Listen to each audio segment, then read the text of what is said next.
hunt, there's different targets you can use. Today we're looking at a 3D target. What I like about shooting 3D targets is it simulates an actual hunting situation, and you can pick the species that you're about to go pursue. In this case, we have a whitetail. One thing good about that is you can practice your shot placement. If you're looking at the shoulder and you find the spot where you want to put that arrow, or if you're shooting from an elevated stand, you can practice where the angle and the position you want that arrow to go on the animal that you'll be pursuing. At Delta McKenzie, we also take a lot of pride and we put a lot of detail and effort into making the targets look realistic. You got muscle structure and a realistic whitetail face. With Strutter buck, I wanted to talk with you about the Rhino bag from our friends over at Rinehart Targets. This bag is amazing. It is equipped with their dual power band technology, which is basically their stopping power behind these bags. These bags are great because they come in 3 different sizes. They come in 18, 22, and 26 inches. This bag is also equipped that it can handle your compound bows and your crossbows. When you spend as much time as we do getting ready for archery season, if you would happen to wear this bag out where the target points out, you can actually buy a replacement bag to go over it, so it saves you the money from having to pay full price for the full target again. This thing is light and easy to carry. You can take it with you wherever you want to go. Another great feature that we like about these targets is it has easy arrow removal.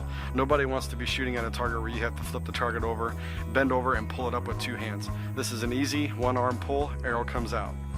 This bag also has 2 shooting sides, so you can get a bigger broad angle here for your long distances to make sure you can get pinpointed in before you go after the small ones.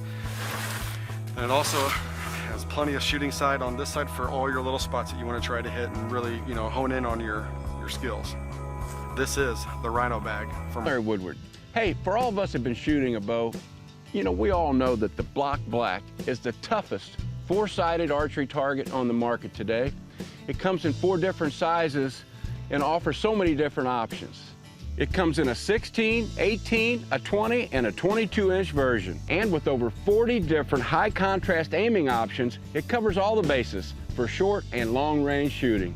As we know, the people at Field Logic and the Block are the leaders in innovation in archery targets. They're not sitting on their laurels this year, as they've introduced a new product to the line, the new Block Invasion. Just like its big brother, the Block Invasion stops all field tips, broadheads, and expandables. Has 4-sided shooting, a high contrast design that makes seeing your marks easy, and with its polyfusion technology also provides easy arrow removal. And with all those selling points, the Block Invasion. We're in hunting camp today and the guys are getting ready to shoot their broadheads and make sure they're all sighted in.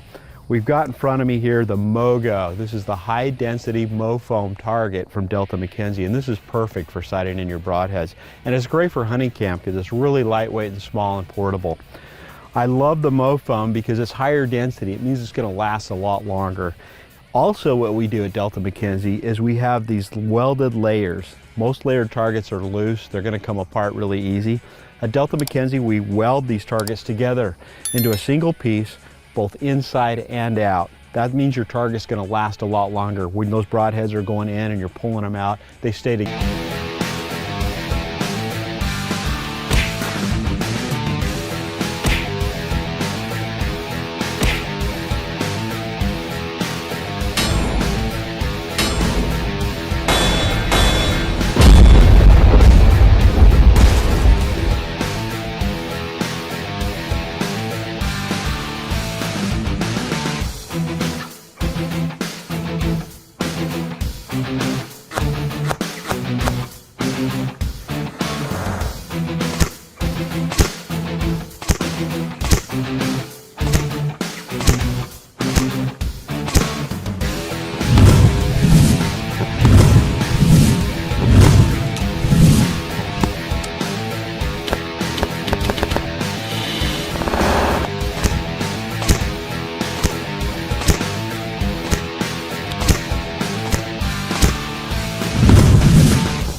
today taking a break from work, practicing for turkey season.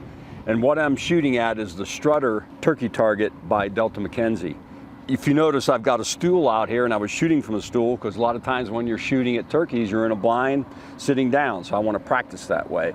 Also, the reason I like to practice on a Strutter, like this Strutter target, is it's one of the toughest things to do is avoid, you know, shooting at the part of the bird that has nothing to do with the kill zone, and you're up in the feathers or you're down too low. This really makes you hone in on where the kill zone is in terms of a Strutter bird that's in front of you. And most of the birds that I've taken with a bow have been in some form, if not full strut, close to it.